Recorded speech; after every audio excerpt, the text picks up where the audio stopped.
Ok.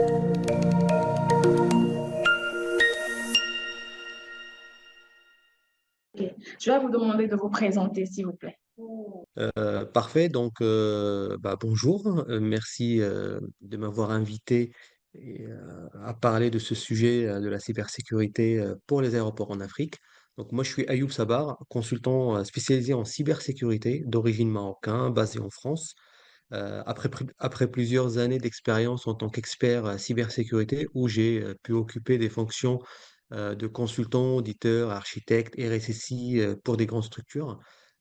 J'ai créé la société Ornisec, qui est une société à la pointe de la cybersécurité, qualifiée PASI par l'ANSSI, donc prestataire d'audit de sécurité de systèmes d'information, avec un rayonnement international. Donc, je dispose de plusieurs certifications cybersécurité, hein, CISSP, PASI, ISO 27001, ISO 22303, etc. Et j'interviens en tant que conférencier dans plusieurs événements, comme le Forum international de la cybersécurité, donc le FIC de Secnumeco, l'European Cyber Week, la Cyber Matinale du monde informatique, etc.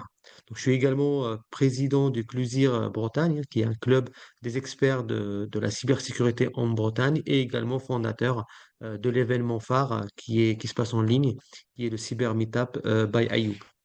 Un petit mot sur la société Ornisec, peut-être. Donc, Ornisec est un cabinet de conseil spécialisé en cybersécurité, en conseil et en audit. On propose un accompagnement pragmatique à forte valeur ajoutée avec des valeurs telles que le pragmatisme, l'accompagnement sur mesure, l'efficacité et la satisfaction client. Donc, nous proposons des missions d'audit, de conseil, des tests d'intrusion, de formation et de gestion de crise cyber pour des clients en fait en Afrique, mais aussi à l'international, hein. On intervient au Nigeria, au Maroc, en France, au Canada et en Chine. Ok, merci beaucoup. J'ai remarqué que vous avez un CV assez lourd, hein. C'est Merci beaucoup. impressionnant. Ouais. Alors, parlez-nous du contexte actuel du développement des PME de cybersécurité en Afrique. Ok, donc durant les 5 dernières années, on va dire, j'ai constaté une réelle prise de conscience des enjeux cyber au sein des entreprises dans tout le continent africain. Donc les sociétés africaines sont de plus en plus nombreux à s'intéresser aux risques cyber et à vouloir dresser un état des lieux pour identifier les risques et surtout les maîtriser. Et donc cette prise de conscience est naturellement accompagnée par le développement du marché de la cybersécurité en Afrique, qui se compte aujourd'hui, hein, selon les dernières statistiques, en plusieurs milliards de dollars par an. Donc, selon mon retour d'expérience, ce qui a contribué réellement à la croissance de ce marché, on peut résumer ça en quelques points qui sont les suivants. Premier point, c'est la sensibilisation croissante. Donc, les entreprises ainsi que les gouvernements prennent de plus en plus en sérieux les enjeux de protection des systèmes et des données. Le cadre réglementaire qui est en constante évolution depuis ces dernières années. Donc, de plus en plus de pays africains ont adopté des lois et des règlements pour cadrer la protection des données ainsi que pour la protection des infrastructures critiques pour la nation. Et également, sans oublier le développement économique, parce que nous avons constaté durant les 20 dernières années un développement économique dans une grande partie des pays africains, comme par exemple le Maroc, le Sénégal, l'Afrique du Sud, etc. Et ce développement économique est généralement accompagné par un investissement massif en technologie d'information et donc un besoin croissant en protection de ces technologies. Et donc, c'est ce qui a fait émerger de plus en plus de sociétés spécialisées en cybersécurité pour accompagner en fait les pays africains dans ce développement. D'accord. La question suivante, c'est comment les cybermenaces évoluent-elles en Afrique et en quoi cela a un lien direct ou indirect même au développement des PME de cybersécurité? Donc ça, c'est une excellente question parce qu'en fait, en effet, nous avons constaté une augmentation assez importante des Oui. nombres d'attaques en Afrique.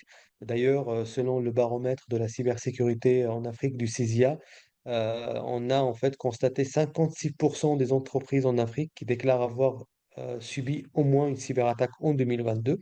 Donc, ce qui montre que plus que la moitié des entreprises africaines se font attaquer aujourd'hui. Et selon mon analyse, cette augmentation des nombres d'attaques est due à plusieurs facteurs. On peut citer par exemple la démocratisation des techniques et des outils utilisés par les attaquants, l'industrialisation et surtout l'automatisation des outils et des solutions utilisées, La transformation numérique aussi, des services de cyberattaque à la demande, parce qu'on constate la présence de plus en plus de services à la demande, hein, de services qu'on appelle ça, Software as a Service, de services après-vente, d'aide au blanchiment d'argent, et également la forte croissance du marché de la cybercriminalité, qui aujourd'hui représente plus de 1000 milliards de dollars par an. Et donc ainsi, dans le passé, la source de menace principale, c'était une poignée d'experts dans le piratage informatique, hein, dans le hacking. Aujourd'hui, ces derniers, ils ont changé leur modèle économique. Ils ont développé des services accessibles et faciles à utiliser, donc sur lesquels ils vont prendre des commissions. Et donc, aujourd'hui, au lieu de se protéger contre une poignée d'experts, on se protège contre toute personne malveillante qui a un accès à Internet. Et donc, euh, en plus de l'augmentation du nombre d'attaques, nous avons également constaté une diversification des techniques d'attaque utilisées en fonction des motivations des attaquants. Donc, on va retrouver par exemple tout ce qui est attaque ransomware, hein, donc pour gagner de l'argent, qui cible principalement les entreprises, tout ce qui est attaque par déni de services distribués, donc ce qu'on appelle le DDoS. Mais là, Oui. ça cible principalement les agences gouvernementales, les sociétés critiques pour vraiment bloquer un pays ou une agence. Et on a également constaté massivement en fait une exfiltration des données sensibles via les banques, les agences nationaux. Et cette attaque reste la plus constatée aujourd'hui en Afrique pour plusieurs raisons, hein, parce que généralement les sociétés africaines qui se font attaquer généralement ils payent pas la rançon. Donc là, il y a une vraie maturité là-dessus. Et du coup, les attaquants, ils veulent juste utiliser ces données-là qui vont exfiltrer pour s'en servir afin de réaliser des attaques qui vont cibler la population africaine. Typiquement, on attaque les banques pour récupérer des données bancaires. On va utiliser ces informations pour attaquer les personnes, donc les personnes physiques. Alors, Ornisec, dont vous êtes le fondateur, s'est spécialisé dans la cybersécurité, notamment des sites aéroportuaires. Dites-moi, pourquoi avoir choisi spécialement ce secteur de l'aéroportuaire? En effet, du coup, Ornisec, donc on est un cabinet de conseil spécialisé en cybersécurité. On intervient sur différents secteurs d'activité comme le public, la santé, le maritime, l'énergie, les banques et finances, etc. Mais cependant, vous avez raison, nous avons développé durant les 3 dernières années une forte expérience dans le secteur de l'aérien, ce qui nous a placés en tant que leader dans le secteur avec plus de 50 entités accompagnées. Et aujourd'hui, le choix du secteur est principalement lié à plusieurs raisons, hein, que je vais citer. La première, c'est que d'abord, moi-même, je suis issu de ce secteur-là, parce que dans le passé, j'ai occupé le rôle de RSSI, donc responsable de la sécurité de système d'information pour un aéroport international en France. La deuxième raison, c'est notre parfaite maîtrise du secteur. Ça veut dire quoi? Ça veut dire qu'on maîtrise parfaitement le fonctionnement des métiers, le cadre légal et réglementaire, les systèmes utilisés au sein de chaque aéroport, donc ce qui nous place dans une position euh, de leader en fait parce qu'on maîtrise parfaitement le fonctionnement d'un aéroport. Et le dernier point, c'est qu'on maîtrise également l'écosystème du secteur, donc les régulateurs, les fournisseurs, les partenaires, les agences étatiques qui gèrent le secteur aérien. Et donc tout ça, ça nous permet en fait d'apporter un accompagnement pragmatique et sur mesure à nos clients, hein, pour les aider à structurer leur protection face aux cyberattaques et ce qui nous place aussi en position de leader sur le secteur. D'accord. Alors, quels sont aujourd'hui les principaux enjeux de la cybersécurité des aéroports et aussi des sites aéroportuaires? Euh, Si je peux résumer les enjeux cyber du secteur de l'aérien, je peux les résumer en trois enjeux majeurs. Le premier, c'est le plus évident, hein, c'est de faire face aux cyberattaques, aux risques cyber. Donc, les Oui. aéroports en Afrique, mais d'ailleurs partout dans le monde, sont de plus en plus ciblés par les cyberattaquants, notamment lors de conflits politiques ou idéologiques. En effet, en fait, on a constaté que les aéroports qui représentent donc la vitrine et la porte d'entrée d'un pays sont naturellement ciblés par des attaquants qui revendiquent des idées ou des avis politiques, notamment les différents groupes d'attaquants. Donc ça, en fait, on a constaté différentes attaques dans ce sens-là. Ça, c'est le premier enjeu. Le deuxième enjeu, pour moi, c'est de respecter la réglementation cyber qui s'applique au secteur, parce qu'il faut le noter, hein, depuis 2019, il y avait une série de lois et de réglementations issues de l'OACI, donc l'Organisation de l'aviation civile internationale, Oui. qui sont en cours de transposition et d'application dans chaque pays en Afrique. Et les aéroports sont donc dans l'obligation de respecter ces réglementations pour continuer à exploiter les infrastructures. Donc là, ça fait le deuxième enjeu. Donc on fait de la cyber parce qu'on n'a pas le choix, parce que c'est réglementaire. Et le troisième enjeu, selon moi, c'est garantir une disponibilité des services pour accompagner la reprise progressive des vols post-Covid. N'oublions pas en fait qu'on a vécu une période qui était assez critique pour les aéroports où il y avait un arrêt pendant plusieurs mois de l'activité aérienne. Et donc, à ce jour, selon les statistiques, le trafic en Afrique est en retard de 20% par rapport à la situation avant Covid, donc en 2019. Et aujourd'hui, donc, les pays africains, ils essayent de mettre en place plusieurs stratégies pour regagner du terrain et revenir à la situation de 2019 en termes de trafic aérien. Et pour cela, naturellement, ils vont proposer plusieurs services et des nouvelles technologies pour faciliter et fluidifier le parcours passager. Je cite à titre d'exemple des bornes libre-service, des dépôts de bagages automatiques, etc. Et donc, comme vous l'avez compris, tous ces services-là, ce sont des services technologiques et donc ils sont naturellement accompagnés par une sécurisation afin de garantir leur sensibilité. Donc voilà si je peux résumer les trois enjeux pour le secteur. D'accord. Alors, plusieurs aéroports en Afrique ont introduit des outils numériques de haute technologie pour quand même améliorer leur service. Avez-vous une vision de l'état des lieux de la cybersécurité des aéroports en Afrique?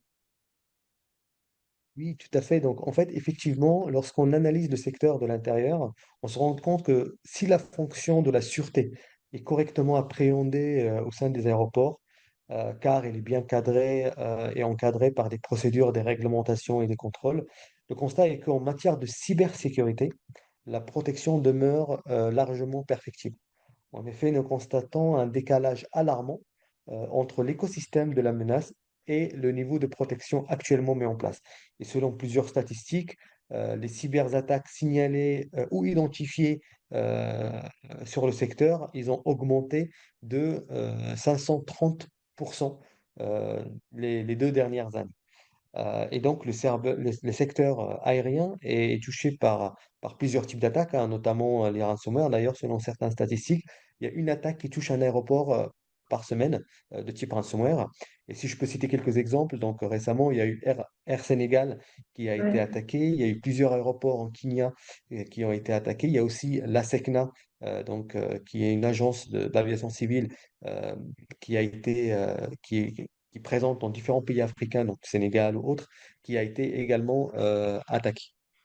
Et donc, à ce jour, clairement, nous constatons une nette amélioration du niveau de sécurité des aéroports en Afrique, Oui. notamment suite à l'entrée en vigueur des règlements, notamment par rapport à la partie OACI. Cependant, clairement, le travail est loin d'être terminé. Et même malgré en fait le bon niveau de sécurité des systèmes et des solutions qu'on va déployer dans un aéroport, nous avons constaté que le problème, souvent, réside dans la manière dont ces solutions et ces systèmes-là sont déployés et configurés. En effet, souvent, lorsqu'on déploie ces solutions, bah, malheureusement, on ne va pas respecter les bonnes pratiques en matière de sécurité. Donc, certes, on va acheter des systèmes, mais malheureusement, ils seront mal déployés, donc potentiellement vulnérables. Et si, selon mon analyse en tout cas, les problèmes cyber qui touchent l'aérien, le secteur aérien en Afrique, sont liés à plusieurs facteurs. Le premier, clairement, c'est le manque de sponsoring de la direction générale, hein. Donc, de façon générale, les décideurs considèrent l'informatique et la cyber comme des simples fonctions support et non pas comme un axe stratégique. Donc les ressources allouées ne sont pas suffisantes et en tout cas, c'est pas à la hauteur du niveau de menace qu'on a constaté. Deuxième point, c'est le manque de moyens financiers qui est principalement lié à la crise Covid, hein, parce que quand on regarde le fonctionnement d'un aéroport, comme vous le Oui. savez, hein, ça dépend énormément de la recette en fait des passagers, hein. Donc le chiffre d'affaires dépend principalement du nombre de passagers. Donc si on n'a pas assez de passagers, eh ben, on n'a pas assez d'argent. Et donc suite à la crise Covid, ils ont eu énormément de restrictions budgétaires. C'était un des secteurs les plus touchés durant la pandémie. Donc évidemment, donc, ils ont décidé de faire des réductions de budget, notamment sur l'aspect cyber. Ensuite, on va retrouver un manque d'expertise et de ressources. Donc, à la fois, les équipes existantes n'ont pas assez d'expertise cyber parce que c'est un nouveau domaine, hein, donc qu'on a Oui. découvert avec l'augmentation des risques. Et surtout, même si on a envie de recruter, on voit qu'il y a une pénurie de ressources qui fait qu'on a du mal à trouver les bons profils, notamment en Afrique. Et comme vous le savez, hein, il y a une fuite de cerveau en Europe, au Canada, aux Amériques, enfin en Amérique ou autre, ce qui fait que ça devient de plus en plus difficile de recruter des profils pour les aéroports en Afrique. Alors, la toute dernière question, c'est comment vous pouvez accompagner plutôt les aéroports africains dans la gestion de leur cybersécurité? Donc, en effet, par notre positionnement du leader du marché de l'aérien, donc Ornisec, on est comme un poste d'observation unique de ce qui se passe sur le terrain en matière de sécurité. Donc, avec 50 aéroports, plus de 50 aéroports accompagnés, on arrive à avoir une observation, ce qui nous permet du coup de comprendre de l'intérieur les problématiques cyber, les causes, les difficultés auxquelles font face les aéroports aujourd'hui. Et donc, fort de notre expérience dans le secteur de l'aérien, hein, donc dans la cybersécurité du secteur, on propose une offre assez complète pour assister les aéroports tout au long de leur programme de sécurité.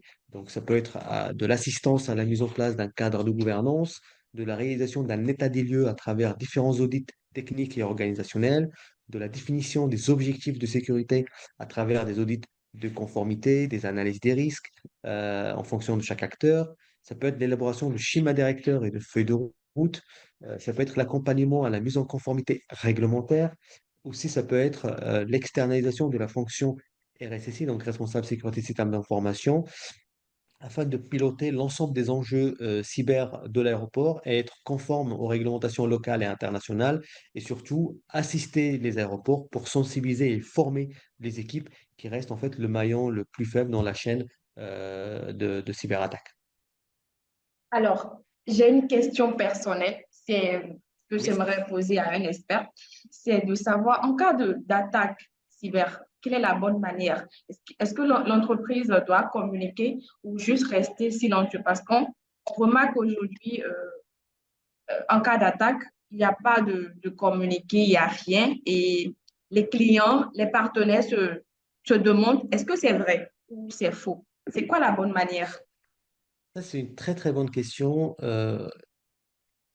En fait, pour commencer, déjà, il n'y a pas une réponse qui fonctionne pour tout le monde. Donc, c'est toujours au cas par cas. Mais par contre, si moi, je peux recommander quelque chose, ça va être d'abord de se poser la question pour chacune des entreprises, pour avoir une stratégie de communication qui est prête et, euh, et testée avant d'être attaquée. Donc, ça, c'est la première chose. Donc, il faut que ce soit Oui. sur mesure. Mais mon avis sur le sujet, c'est qu'il faut jouer la transparence. Pourquoi? Ok.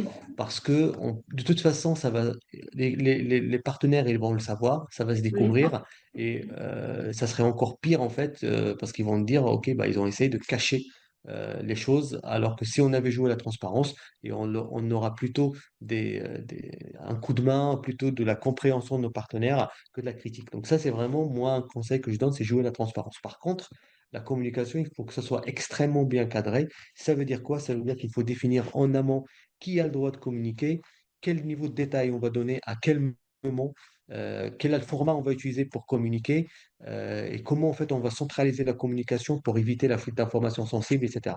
Donc tout ça, ce sont des sujets qu'il faut travailler en amont lors de la gestion des incidents et des crises et de l'exercice de crise cyber pour Mhm. anticiper en fait le jour où ça arrive et surtout pour être prêt. Comme ça, si demain, malheureusement, on a une attaque, bah, on sait ce qu'on doit faire. Il faut juste dérouler, du coup, le plan de communication qu'on a déjà défini. D'accord. Alors, je crois que c'est tout, mais j'ai une petite doléance. Euh, j'ai un sujet sur le cloud computing, et je ne sais pas si vous pouvez me recommander un expert qui aura l'aimabilité de m'accorder une interview. Absolument, ça dépend, c'est quoi le besoin? C'est pour une interview également.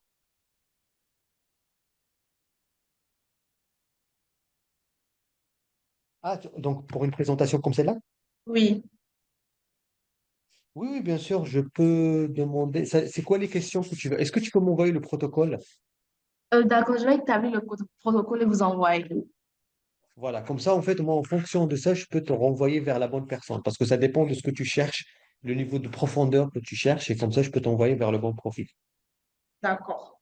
Mais déjà, je peux vous donner le sujet. C'est la sécurité des données dans le cloud computing. Ouais, Voilà bah, le c'est très sujet. bien. Dès que j'ai le protocole, pour moi, ça va être extrêmement facile de trouver quelqu'un qui peut t'aider. D'accord. Bon, Ok. Je merci. pense déjà à une personne là déjà. Et donc, Oui, il faut juste que je vois en fait le protocole pour être sûr que c'est la bonne personne. d'accord. D'accord. OK? Oui, c'est bon. Merci beaucoup. Euh, Merci beaucoup. merci pour votre disponibilité. J'espère que ça a été clair et efficace. Oui, oui, c'est parfait. Ok, super. Si vous voulez, en fait, moi, j'avais pris des notes. Donc, si vous voulez, je peux vous envoyer mes notes D'accord, il n'y a pas de souci. Il n'y a pas de souci. si ça Euh, peut t'aider. oui, oui. Ok, parfait. Bah, en tout cas, merci beaucoup, Christelle, et à très bientôt alors. À très bientôt. Merci. Et une fois que c'est publié, pourras-tu m'envoyer du coup, si je Oui, peux avant déjà, et sinon au moins après, comme ça je vois, je diffuse aussi l'article de mon côté. oui, oui. Je vous enverrai ça. Ok, très bien. Merci. Super. Merci beaucoup, Christelle. Merci. De rien. Au revoir. Au revoir.